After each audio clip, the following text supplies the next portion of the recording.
Guys, today I'm going to tell you how to fix Windows Start menu is lagging or is not working. If you're using Windows 11, you're facing the issue that your Start menu is lagging or is not working. So let's see some possible fixes for this.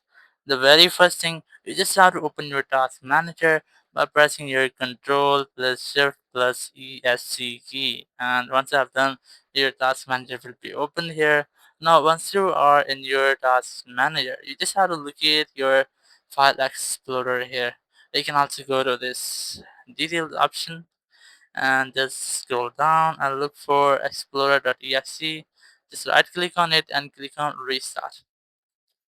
And once you have restarted your explorer, your issue might happen fixed. It would completely refresh your desktop, your task manager, your Windows search, or your start menu itself. And once you have done, your issue might have been fixed. You just have to wait for a few seconds until it's load.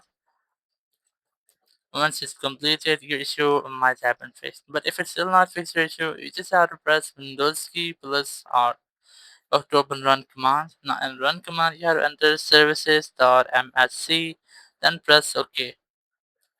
Now once you are here, you might see this start interface. You just have to locate your Windows start here.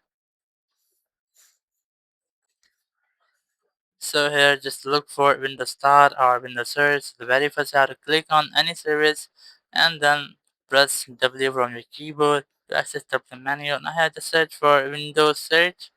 Press the Windows Search, right click on it, and then click on Restart. And once you have restarted Windows Search, your issue might have been fixed. If it's still not working for you, so you can try to make a restart with your PC. Just click on this window button here, just click on this power icon and click on restart. And once you have restarted, your issue will be fixed and you will not get this issue again. Thank you very much for watching the video. Until next video, bye bye.